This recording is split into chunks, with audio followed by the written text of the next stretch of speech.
Hello and welcome.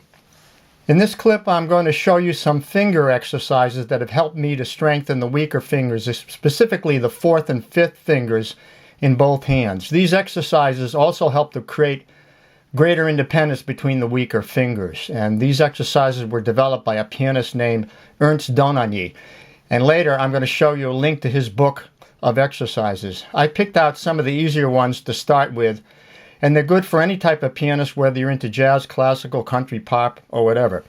Now, as you know, when we just play block chords, the right hand is free to maneuver like, and we usually use the thumb, the index finger, and the third finger. But when we play a spread voicing concept, now we're having to use more of the weaker fingers, like the fifth and fourth. So this is a good exercise. What we do is we start on middle C right here. That's middle C. We're in close here so we can see this.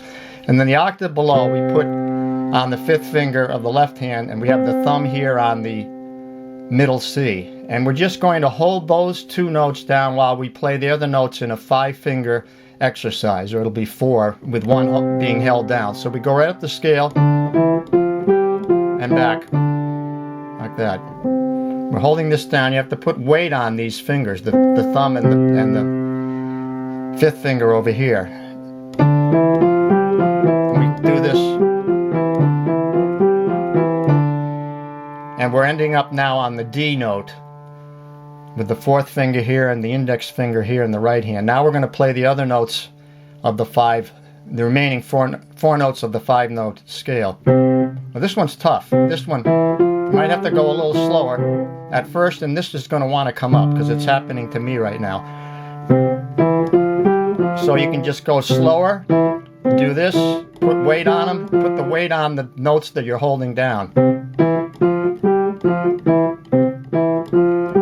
Now that's strengthening particularly this fourth finger, because it wants to pull up, it wants to come up, and it's not independent. We want to create independence. Like that. Now we end up on the middle fingers on the E note, and we play the other remaining notes. This one's hard too.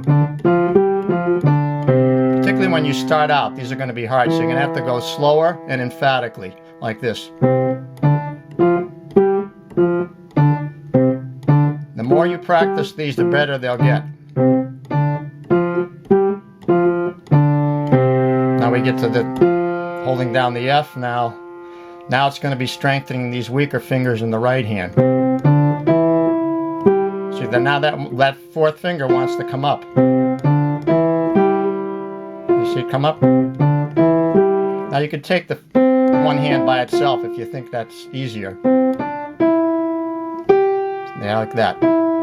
You want to get that like this. These 3 to be independent. See, that wants to come up. So you don't want that. So you want this. Let's do it again. You'd be surprised at how much this will do. It's a simple exercise like this will help a lot. Last one, of course, is the thumb on the G and the fifth finger on the octave above. This one's easier. Then you go back, reverse order.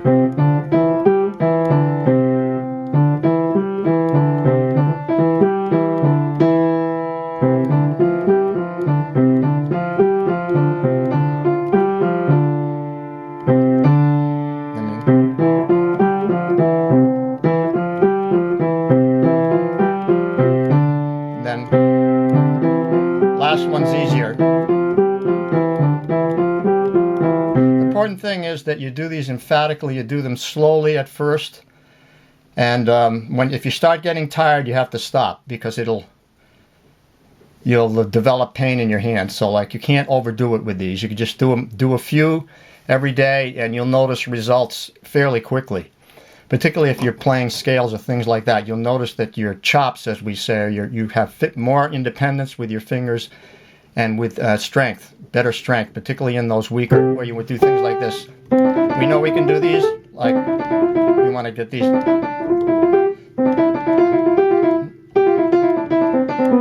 weaker fingers to move fast too as well. Okay, so that's the first one.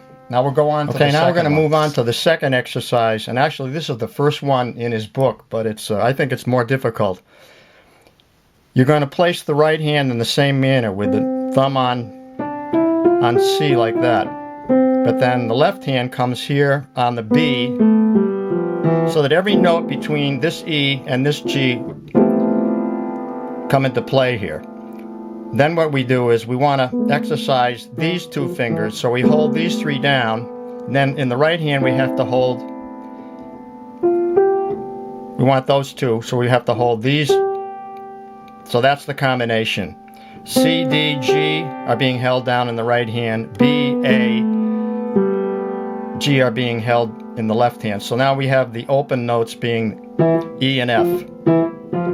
Now you can see what that's doing is it's exercising the fourth and fifth finger in the left hand and the third and fourth finger in the right hand. So now you have to put a lot of weight. Feel like you're putting all your weight on these notes that are being held down in order for them. And just go slowly. At first, when you first try these, you won't be able to do them at all. But I mean, unless you have incredible chops and you're used to doing these type of exercises.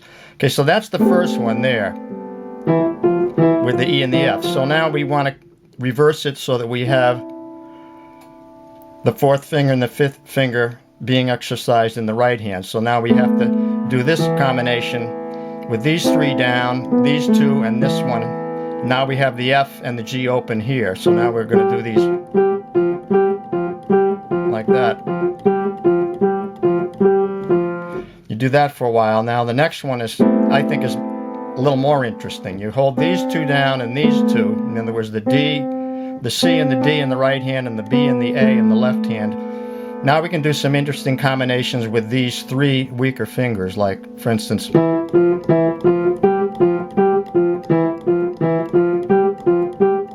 so on, that one, or we can do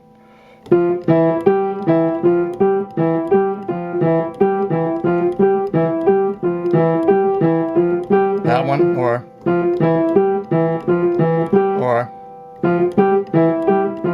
in other words, you can invent different combinations. But the important thing is to realize that you have to do these slowly at first and emphatically, slowly and emphatically, even if it has to be like this.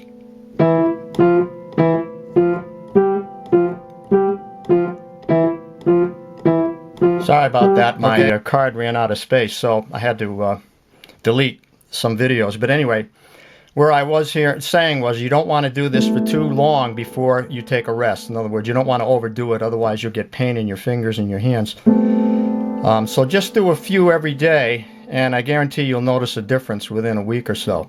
And you'll be happy with that because you'll be able to play your scales, and, a lot better, and so on.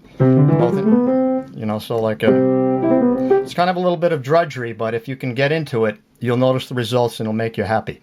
So check out his book. Like I say, these are some of the easier ones, so you can imagine how difficult the difficult ones are. And good luck with it. Hope it helps you.